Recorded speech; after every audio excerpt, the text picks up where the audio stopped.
Осень 1999 года. Волна кровавых взрывов обрушивается на российские города. 4 сентября в дагестанском городе Буйнакск под руинами пятиэтажного дома нашли смерть 62 человека.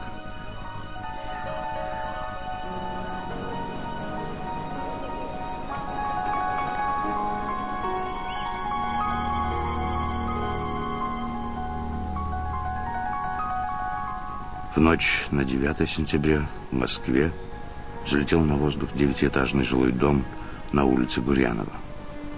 От взрыва погибло 94 человека. 164 получили ранения. Ранним утром 13 сентября, по-прежнему в столице, мощный взрыв разрушил 8-этажный дом на Каширском шоссе. 119 погибших. Через 3 дня на юге России под развалинами дома погибает 17 человек. В истории России такого еще не было. После 3-летнего прекращения военных действий против Чечни война перекинулась в центр России. Население взбудоражено, и председатель правительства Владимир Путин приказывает немедленно начать бомбардировку мятежной Чечни. Несомненно, что именно теракты 1999 года и возобновление войны с Чечней привели в Кремль молодого, жесткого лидера. Новая власть была поддержана большинством россиян. Тем не менее, в некоторых ее поступках сквозит неуверенность, даже страх. Дело в том, что единственными террористами, обнаруженными в связи со взрывами домов, оказались сотрудники ФСБ.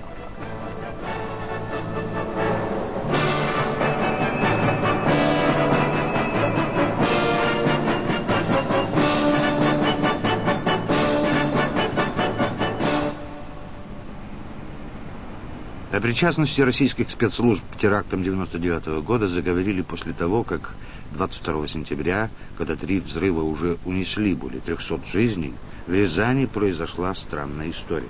И хотя у этого события есть официальная версия, по сей день рязанское дело является самым охраняемым секретом кремлевской власти. Оно ключевое звено версии, которую разделяют многие и которое выстраивает события последних лет в стройную логичную цепочку.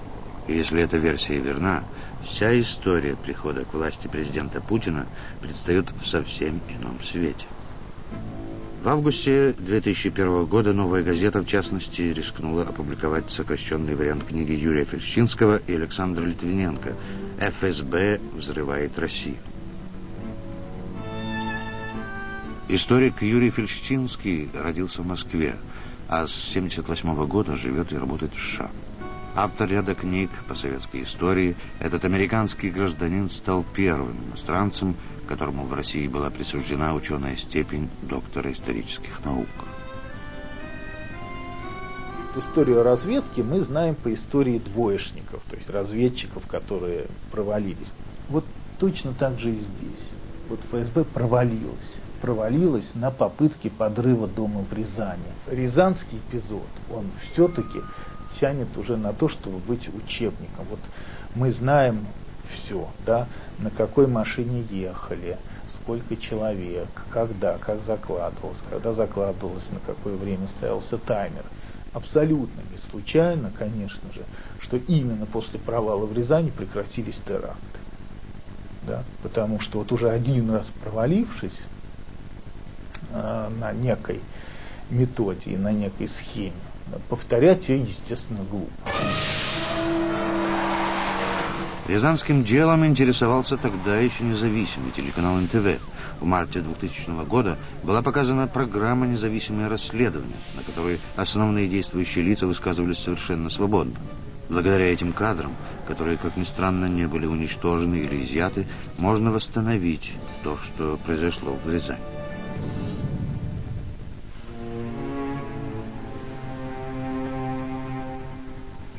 Сначала факты. Рязань, 22 сентября 1999 года. В 21:10 водитель автобуса Алексей Картофельников замечает у своего дома номер 14/16 по улице Новоселов странную сцену. Двое мужчин и одна женщина выгружают из багажника машины и переносят в подвал какие-то мешки. Второй подозрительный момент. У белых «Жигулей» 7-й модели цифра 62, Рязань, написана на бумажке, которая наклеена на настоящий номер. Ну, я так, видно, не подал, так, и так назад проходил, когда, в смысле, так, раз назад машину посмотрел еще, думал, какие там номера. Смотрю, то же самое, заклеено, 62, думаю, что-то не то, надо было позвонить. Ну, зашел, сразу позвонил в милицию. Милицейский патруль прибывает на место час спустя.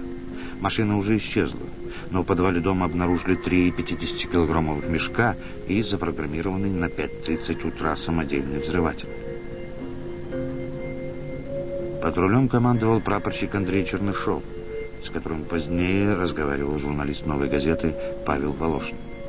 По его словам, он был уверен в том, что ситуация боевая, он видел мешки, он видел провода, которые торчали из одного из мешков, был детонатор. Он оставался уверен в том, что на самом деле он своими действиями предотвратил террористический акт. И то, что звонок Картофельникова в милицию спас несколько сотен человек. В ходе передачи, показанной по телеканалу НТВ, главные свидетели, жильцы злополучного дома в Рязани, подробно рассказали, что они видели и пережили в тот вечер. Начали милиционеры отбегать, звонить, стучать, что дом заминирован, всем выходить. Люди после того, что было в Москве и все другие, все эти случаи, естественно, выскакивали в тапочках и в халатах. У нас 3-летний ребенок. Мы его вытащили из ванны, распаренного ребенка, закутали в тряпье и бежали, сломя голову. Я приехал 15 минут 11 вечера на место. Мы доложили, я собрал жителей, сказал, что мы проверили и подвал, мы проверили чердачные помещения, дом чист. И я сказал, как начальник управления ФСБ, говорю, вы можете заходить домой. Вот первый пункт, по которому официальная версия противоречит фактам. В действительности жильцы провели эту ночь на улице или в соседнем кинотеатре «Октябрь». Осмотр заминированного здания длился так долго, что людям разрешили вернуться домой лишь утром. Нас не пускали, и милиция стояла до 10 утра. Зачем увели в 2 часа ночи кинотеатр 0 часов «Октябрь»? 15 минут, мной зафиксировано. Кинотеатр «Октябрь» увели в холодный, и людей здесь не морозили. И я был с вами там. Вот. В кинотеатр «Октябрь» всех увели. Не надо врать. Отстаивать ложную версию всегда сложно. Незадолго до этой стычки генерал Сергеев утверждал совершенно обратное. Я был с вами там всю ночь. Я с вами работал до утра. Мы с вами там общались. И обстановка, надо сказать, была, да, серьезная. Действительно, в ту ночь с 22 на 23 сентября бывший начальник Рязанского УФСБ был не меньше других убежден, что дом был заминирован.